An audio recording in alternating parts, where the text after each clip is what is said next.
show. Open mics. Come on, I have a question. Wow. Great.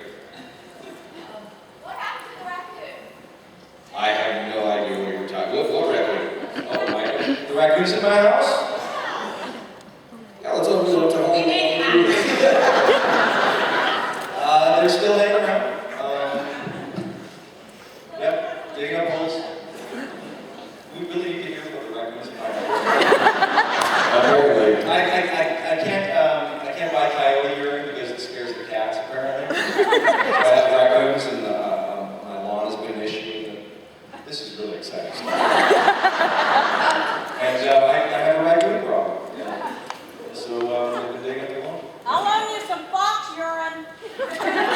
Fox urine? That is officially. Does anybody have any really weird? You have a question on your right over here. I was just wondering if you could have, any for a book or remake of a movie or for Martin a film adaptation that you could do, what would be your dream project, your dream character? Anybody? I want to work on a show, HBO show called Bored to Death. Me too. I love Greta Garbo and Camille. That's a really one I like. What was that? Greta Garbo and Camille. Is that great casting? That's a really want to be an actor. That's cool, but I always wanted to play Death. Neil Gaiman's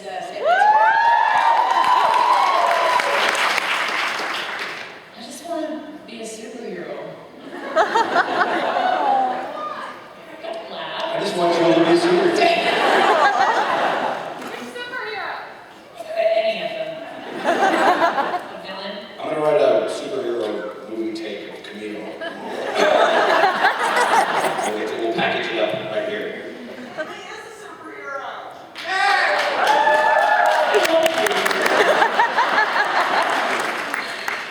Over here. Hi, this question is for Michael. I really enjoyed your term on Burn Notice. I was wondering if there's any talks about doing a prequel to flesh out your backstory of your character. It's interesting you asked that question. Not the last Comic-Con, but one before that, where we did the panel, and the question was being bandied around, obviously, to me, like, why the hell are you here? Because the character got killed off when we were presenting the third season, but so a lot of questions were posed to Matt next to the Burn Notice, like, any thoughts of bringing Victor back, who was killed horrifically at the end of the second season. And I was like, well, no, he had told me the story that he had promised to his wife when he was doing the show that she said, promise me you'll never do that cheesy thing that other shows do and bring back characters and then kill it off.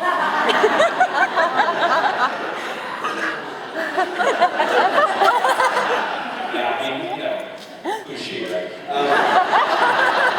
And so he sort of made that promise. And so actually, they had Lucy Wallace played a great character in the first season of Burn Notice that was right to be brought back in some capacity. You never even saw how she died or whatever, and they never did. And so he was saying, I just can't, trust me. She was actually on the fence about the character, and so I just can't bring her back. But then they talked about these prequels, and I said, I thought it was just sort of one of these theories that if we get around to 6,000 episodes, maybe we'll start playing around with prequels. And then at the last Comic-Con, they announced that they're actually doing these prequels, because he mentioned to bring back if we get a prequel.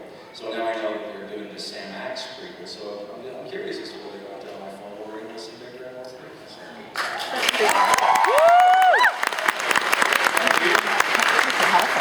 Hi, I just want to say that my favorite episode of Atlantis was The All My Sins Remembered.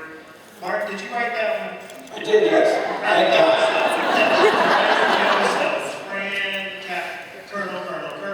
Colonel. Can you describe the writer's room for that episode? Well, that was a great, that's a lot of people come up to me and say that's one of their favorite episodes too, and I get the benefit of that episode is all payoff.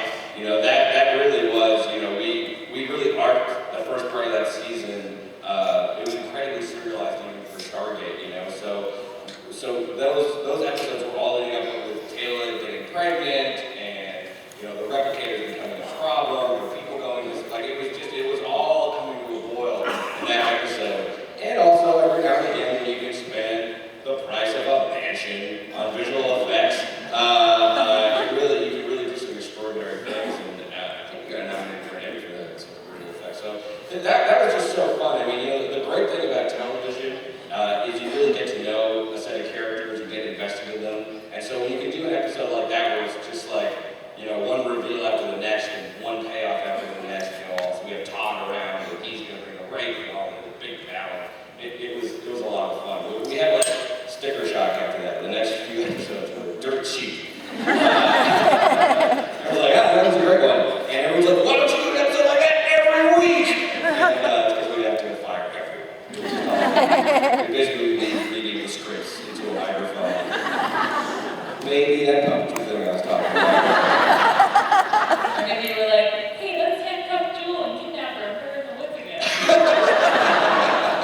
Two from Jason. Okay. That's all basically.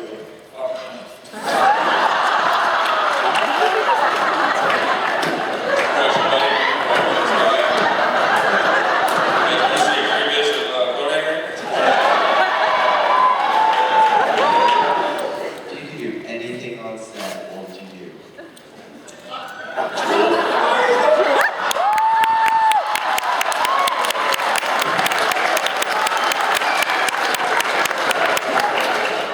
And now Michael's answer.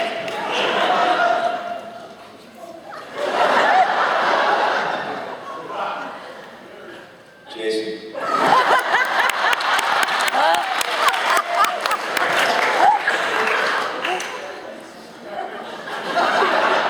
And next question. This is a question for Joy.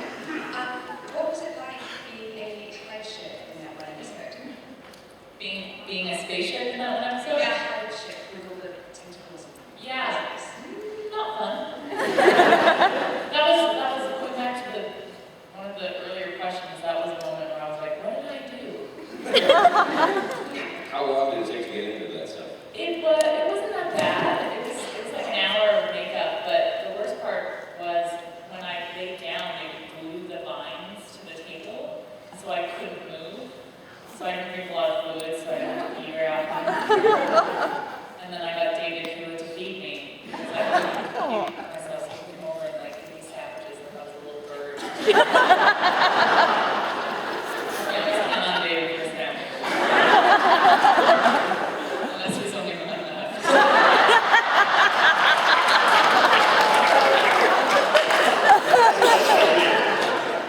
This question is for Alaina.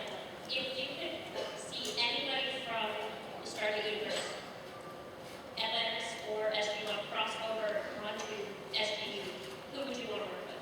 Oh, wow. Yeah, right. I think there's room for everyone. We do get David Hewitt next episode. And, yeah, that's my answer.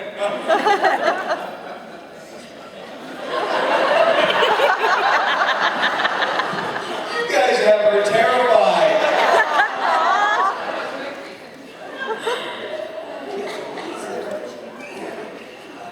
What would you I'm do? just an actor.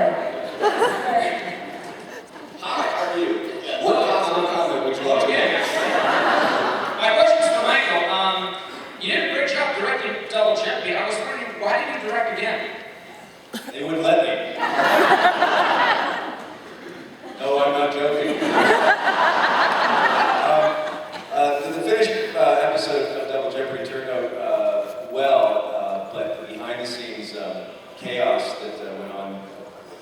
And I'm not going to necessarily throw anybody under the bus on this one. I mean, it was my first time directing, but Rob handed me this absolute McGillion of an episode that was near the cliffhanger that had, I'd asked for a simple character piece with a little bit of drama in it, something I could really work with the actors on.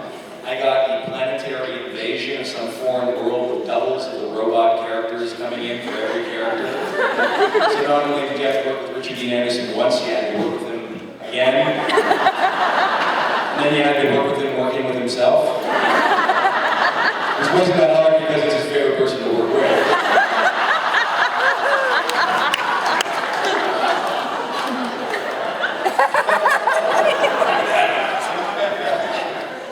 No, but it's actually, he has two favorite characters in the show. One was the other O'Neill, and the other one was Thor. He loves Thor. He does work on Thor because he knows what to expect. He calls his work with me, he calls other actors distracting.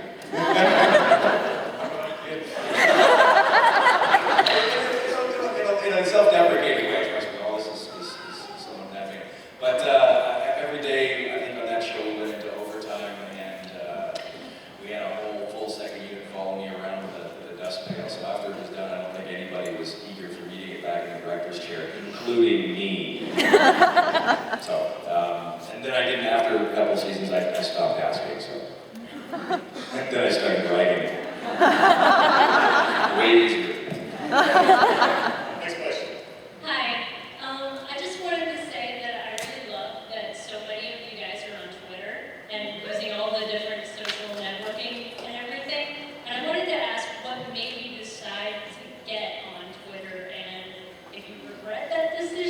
You're just really enjoying it, and would you try to get the people who aren't on Twitter or on Facebook or wherever and bring them in?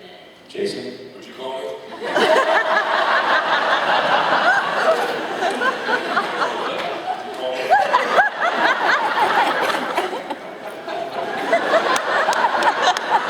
Jason, would you be opposed to joining Twitter?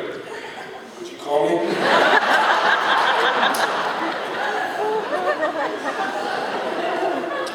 Because that's one no. Who else is there? Shanks, are you on Twitter? No, I'm not on Twitter.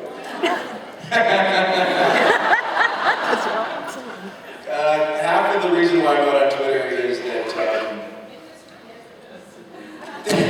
is because I actually speak my mind, which is not a good thing for me to do.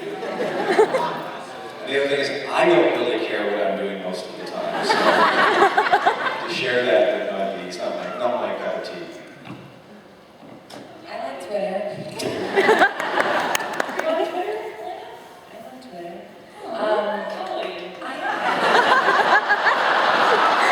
I got it because we were during the last presidential election, and they were like, "What is this Twitter thing?" So I went to find out what it was, and I like it. Again, I don't think I'm that important that people want to know like what I'm doing day to day, but I think it's fun to update and chat with some fans, and